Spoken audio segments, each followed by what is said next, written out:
আমি গালে হাত দিয়ে থমকে তার দিকে তাকিয়ে আছি। সবকিছু আমার মাথার উপর দিয়ে যাচ্ছে, চোখ দিয়ে টপ টপ করে পানি পড়ছে। হায়াত তো অগ্নি দৃষ্টিতে আমার দিকে তাকিয়ে আছে। আমি থমকে দাঁড়িয়ে আছি, আমার চোখ ভাইয়ার মুখে নিবদ্ধ। আমার হাত এখনো আমার গালে। এই থাপ্পড় কেন খেলা মাথায় ঢুকছে না। আমাকে চর কেন মারলো? কি করেছি আমি?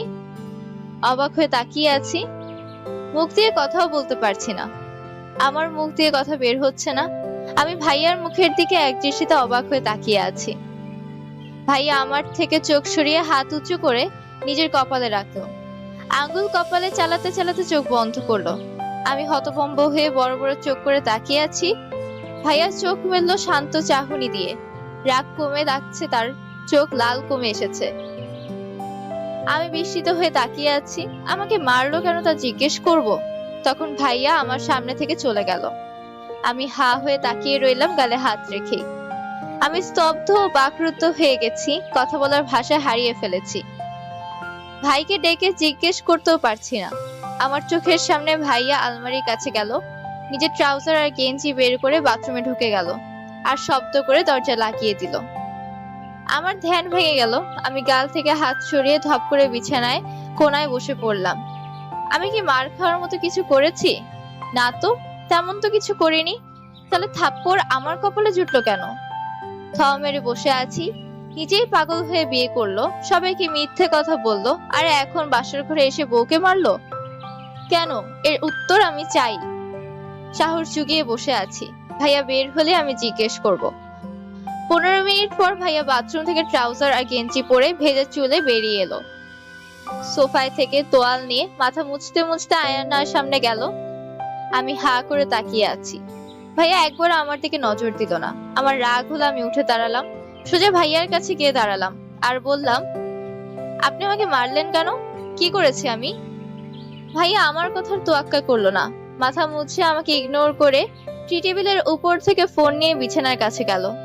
আমি হতভম্ব হয়ে আয়নার পাশে থেকে ঘাড় বাঁকিয়ে ভাইয়ার কার্যকলাপ দেখছি। আমার প্রশ্নের উত্তর দিলেন না কেন? ভাইয়া বিছানার কাছে গিয়ে ফুল সরিয়ে মাঝখানে শুয়ে পড়লো। আমি থ মেরে দাঁড়িয়ে তাকিয়ে আছি। আমার কথা কানেই নিল না, যেন তিনি ব্যতীত এখানে আর কেউ নেই, আমিও না।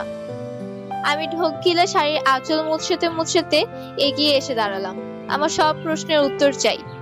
আমি জানি ভাইয়ার একটা ধমক খাবো, খেলে খাবো, তাও আমার উত্তর চাই। আজকে ভয় না পেয়ে সব জানতে চাই। নিজে বিয়ে করে এখন আমাকে কষ্ট কেন দিচ্ছে? আপনি আমাকে বিয়ে কেন করলেন? আর সবাইকে মিথ্যে কথাই বা কেন বললেন যে আপনি আমাকে ভালোবাসেন? আমি তো খুব ভালো করেই জানি আপনি আমাকে ভালোবাসা তো দূরে থাক, সহ্যই করতে পারেন না। তাহলে সবাইকে মিথ্যে কেন বলেছেন? আবার বাসর ঘরে এসে আমাকে এইভাবে থাপ্পড়ই বা কেন মারলেন? কি করেছি আমি? একদমে কথা শেষ করে থামলাম। আমার কথা শুনে ভাইয়া ঘুম ঘুম চোখে আদো আদো চোখে তাকালো, কপাল কুঁচকে। তারপর বলল, বকবক করা শেষ হলে লাইট অফ করো 2 মিনিটে। আই এম টায়ার্ড, ঘুমাবো আমি। ডিস্টার্ব করলে রুম থেকে বের করে দিতে 2 সেকেন্ড সময় নিব না। আমার উত্তর দিন আগে, তুই কি এখন আমার সাথে বাসর করার জন্য এমন করছিস? দুম করে ভাইয়ের এমন কথা শুনে আমি থমকে গেলাম। ভাইয়া আবার বলল, আমার এখন কিছু করার ইচ্ছে নাই, সাথে অ্যালার্জিও নাই। কাল সারা রাত ধরে জেগেছিলাম, তাই এখন আমার ঘুম প্রয়োজন। বাসর করতে পারবো না। ভ্যান ভ্যান না করে ঘুমা বলেই চোখ বন্ধ করে কাত হয়ে শুয়ে চোখ বন্ধ করে ফেললো। আজকের পর্ব এখানেই সমাপ্ত। আশা করছি আজকের পর্বটি আপনাদের অনেক ভালো লেগেছে।